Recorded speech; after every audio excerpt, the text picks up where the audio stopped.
Un seul instant de patience dans un moment de colère peut éviter des centaines de regrets.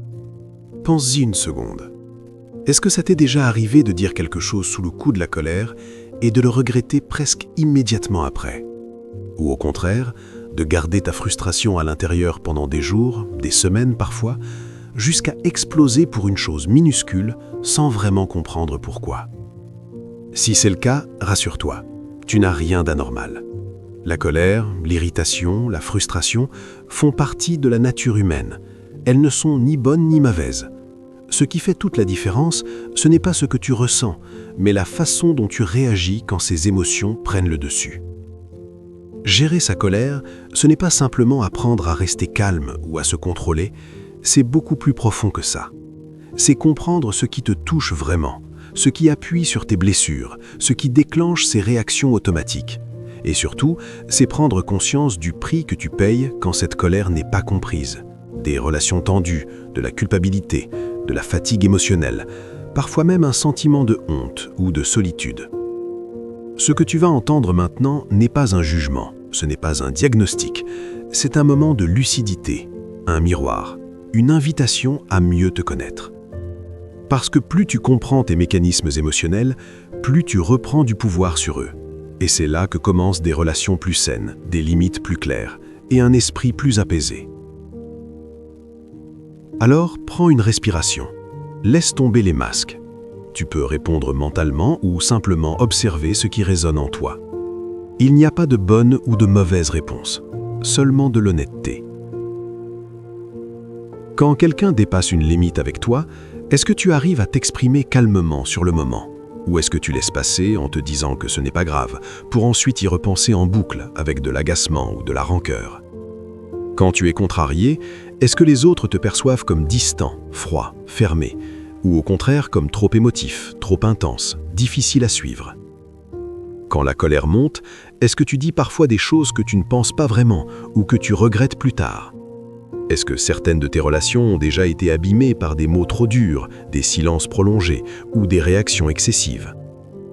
Est-ce que tu évites souvent les conflits en gardant tout pour toi, jusqu'à ce que la pression devienne trop lourde à porter?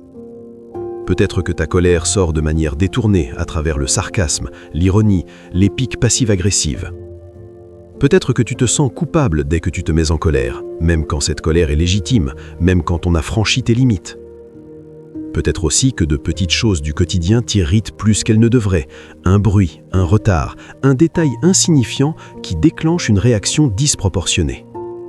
Et une fois que la situation est passée, est-ce que tu continues à la rejouer dans ta tête? Est-ce que tu revis les scènes, les dialogues, en imaginant ce que tu aurais dû dire ou faire?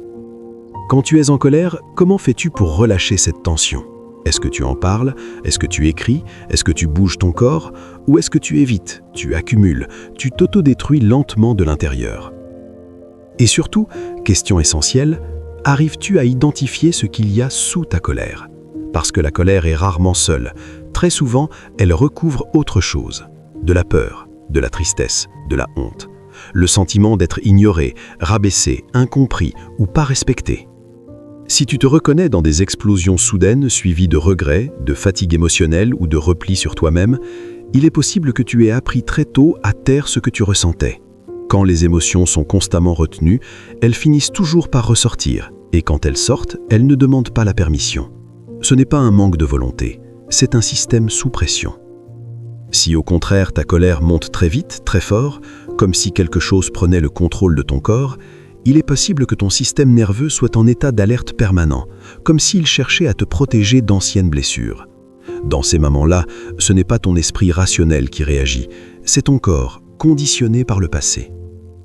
Et si tu te considères plutôt comme quelqu'un de calme, raisonnable, posé, mais que tu ressens parfois de l'épuisement, du ressentiment ou une tension sourde à l'intérieur, il est possible que tu minimises ta colère au lieu de l'écouter.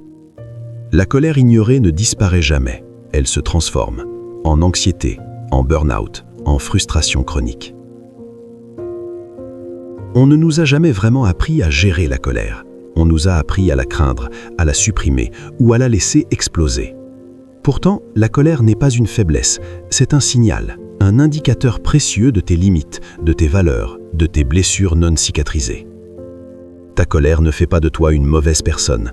Elle te dit simplement que quelque chose en toi a besoin d'attention, de respect, de soin. Pas de punition, pas de honte. Apprendre à écouter ta colère sans la laisser te contrôler, c'est apprendre à te respecter. Et comprendre ton esprit, c'est toujours la première étape pour reprendre le contrôle. Code mental. Comprendre avant de changer.